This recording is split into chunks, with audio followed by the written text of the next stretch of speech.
ఈరోజు ఈ ముఖ్యమంత్రి గారిని చూస్తూ ఉంటే నిజంగా జాలేస్తూ ఉన్నది. 2 ఏళ్ళు ఆయన అసమర్థతను కప్పిపుచ్చుకోవడానికి, ఆయన చేతగాంతనాన్ని, ఆయన ఫెయిల్యూర్స్ని, ఆయన హామీలు అమలు చేయలేని అసమర్థతను కప్పిపుచ్చుకోవడానికి పచ్చి అబద్ధాలకు ఎత్తుకున్నాడు. ఏం మాట్లాడినా, ఏం అడిగినా, ఏమయ్యా రేవంత్ రెడ్డి గారు ఎందుకు అమలు చేయవు, 100 రోజులు 6 గ్యారంటీలు అంటివి ఏమైంది అంటే ఇలా ఒకటే పల్లవెత్తుకున్నారు అందరూ. ఏమంటారు వాళ్ళు? కేసీఆర్ అప్పుల పాలు చేసిపోయాడు, కేసీఆర్ రాష్ట్రాన్ని అప్పుల పాలు చేసిపోయాడని చెప్పి దుష్ప్రచారం, అబద్ధాలు చెప్తా ఉన్నారు. మొన్న ఈ మధ్యనే పార్లమెంట్లో ఒక బీజేపీ ఎంపీ గారు ఆయన అడిగినాడు కేంద్ర ప్రభుత్వాన్ని, మరి రేవంత్ రెడ్డి చెప్తున్నాడు రాష్ట్రం అప్పుల పాలైపోయింది అంటున్నాడు, కేసీఆర్ గారు అప్పుల పాలు చేశారు అంటున్నాడు, ఎంత అప్పు అయింది? కేసీఆర్ గారు పదవీ బాధ్యతలు చేపట్టినాడు, తెలంగాణ వచ్చినాడు, ఉన్న అప్పెంత?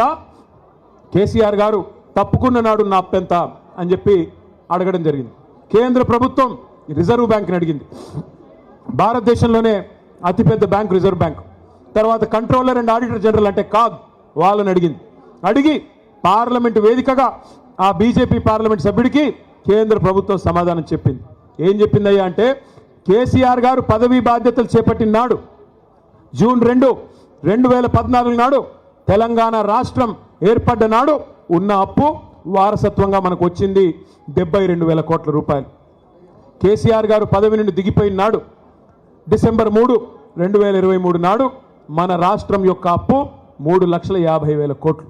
అంటే ఆ 3,50,000 కోట్లలో ఆ 72 తీసేస్తే 9.5 ఏళ్ల కాలంలో కేసీఆర్ ప్రభుత్వం చేసిన అప్పు కేవలం 2,80,000 కోట్లు మాత్రమే అని చెప్పి నేను చెప్పడమో, అజయ్ గారో, నామా గారో, రవిచంద్ర గారో చెప్తున్న మాట కాదు.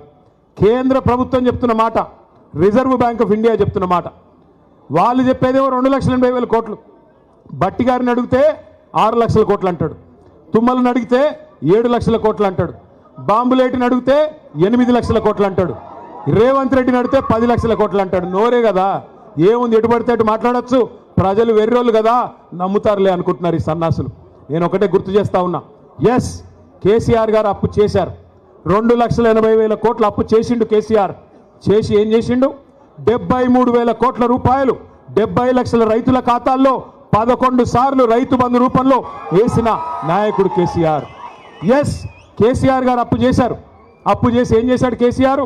ఒక్కొక్క రైతుకి రైతు బీమా ఇచ్చి లక్షల మంది రైతులకి 5 లక్షల రూపాయల చొప్పున చనిపోతే ఎవరైనా నష్టపరిహారం అందించారు కేసీఆర్ గారు. ఎస్ కేసీఆర్ గారు అప్పు చేశారు. 9.5 ఏళ్ళు ఒక్క ఉచిత కరెంటు కోసమే వ్యవసాయానికి 50,000 కోట్ల రూపాయలు ఖర్చు పెట్టింది కేసీఆర్ ప్రభుత్వం రైతన్నల కోసం. ఎస్ కేసీఆర్ గారు అప్పు చేశారు.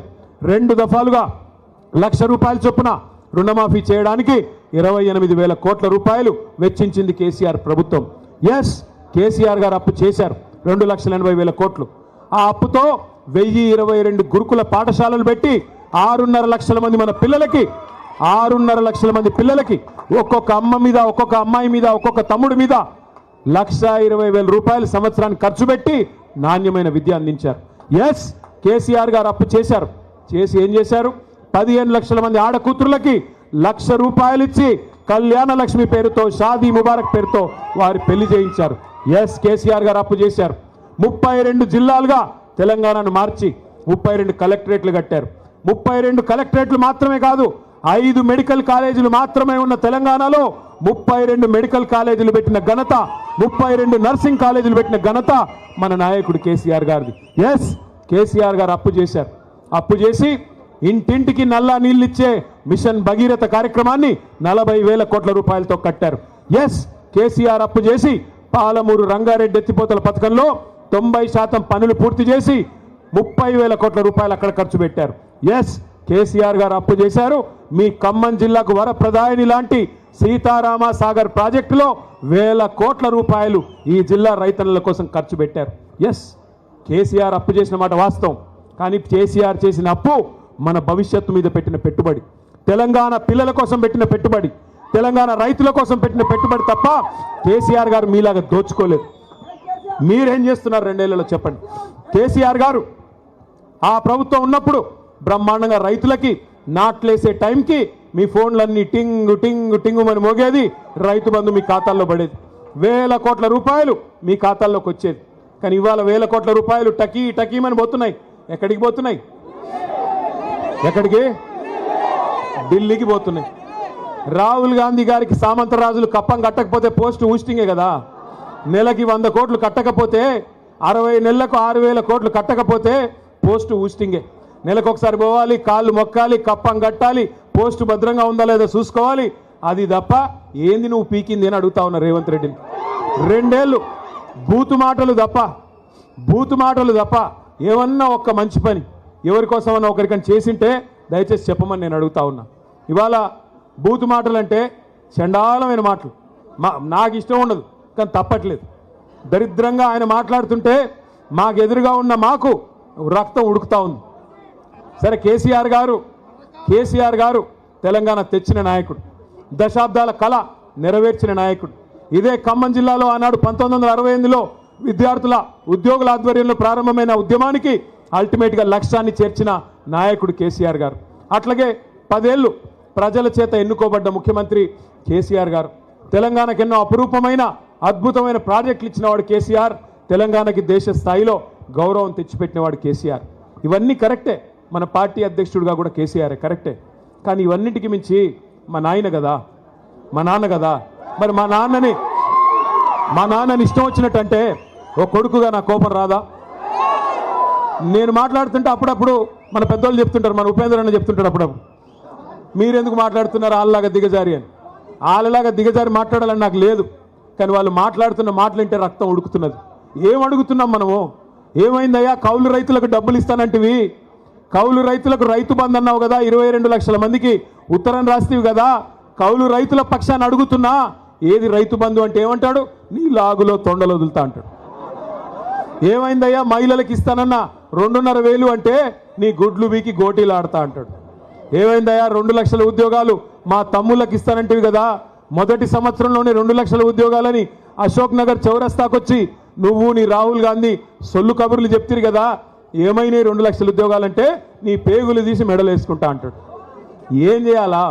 ఇట్లా మాట్లాడితే ఏమనాలా? తప్పట్లేదు. ఇంకా గౌరవం ఏంటంటే ఆయన ఏడుపేందో నాకు అర్థం కాదు. తెల్లారు లేస్తే ఆ ఫ్రస్ట్రేషన్ ఏందో నాకు అర్థం కాదు. ఆల్రెడీ అడ్డిమారి గుడ్డి దెబ్బలో వచ్చి ముఖ్యమంత్రి పదవిలో కూర్చున్నావు, పేమెంట్ కోటాలో సీటును కాపాడుకుంటున్నావు, హ్యాపీగా పని చేసుకో. తెల్లారు లేస్తే అరుపులు పెడబొబ్బలు సెక్యూరిటీ వాళ్ళని కొడుతున్నాడు. ఈ మధ్యన చూస్తూ ఉన్నారో మీరు, ఆయనకి సెక్యూరిటీగా ఉండే పోలీసు వాళ్ళని కూడా కొడుతున్నాడు. నేను అందుకే చెప్పాను ఆయన భార్య గారికి, ఆయన శ్రీమతికి, అమ్మ గీతమ్మ ఇప్పుడు అరుస్తున్నాడు ఫ్రస్ట్రేషన్లో, రేపు ఏమన్నా కరుస్తాడేమో ఇంట్లో కట్టయితే అని చెప్పాను. ఏందా అరుపులు పెడబొబ్బలు, ఏంది లొల్లి? ఆయన బాధ ఏందో నాకు అర్థం కాదు. నన్ను పట్టుకుని నోటికి వచ్చినట్టు మాట్లాడతాడు. నువ్వు నీలాగా నేను గుంటూరులో చదువుకోలేదు అంటాడు. అవును, నేను చదువుకున్నా గుంటూరులో, నేను చదువుకున్నా, ఓ 2 ఏళ్ళు చదువుకున్నా. నేను 1991లో రాష్ట్రం ఒకటిగా ఉన్నప్పుడు ఆనాడు మా నాన్నగారు నన్ను తీసుకొని పోయి అక్కడ విజ్ఞాన్ కాలేజీలో లావు రత్తయ్య గారు అన్న పెద్ద మనిషి ఉంటారు, ఆ రత్తయ్య గారి కాలేజీలో వేస్తే ఖమ్మం జిల్లాలోని చాలామంది పిల్లల్లాగానే నేను కూడా పోయి చదువుకుంటే తప్ప నేను నీలాగా ఆవారగడ్లాగా తిరగలేదు. మరి నేను చదువుకున్నా. మా అమ్మ నాన్న నాకు చదువుకోమంటే చదువుకున్నా, అది కూడా తప్పేనా? నేను ఇంకోటి అడుగుతా, నేను ఆంధ్రాకి పోయి చదువుకుంటే తప్పంట, కానీ ఈయన మాత్రం భీమవరం నుంచి అల్లుడు తెచ్చుకోవచ్చు అంట. ఇదెక్కడ నీతి? మరి నువ్వేమో ఆంధ్ర నుండి అల్లుడిని తెచ్చుకోవచ్చు, నేను ఆంధ్ర పోయి చదువుకోకూడదా?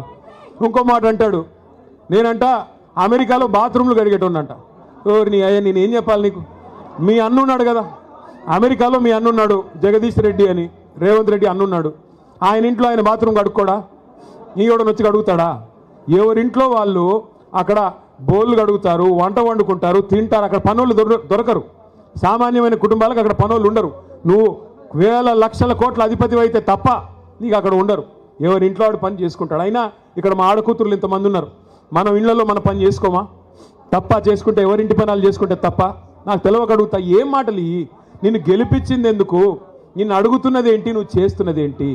ఈ ఎగవేతలు బంద్ చేసి, ఈ పనికి మాలిన డైలాగులు బంద్ చేసి పని చేయరా బాబు అంటే అది చేత కాదు.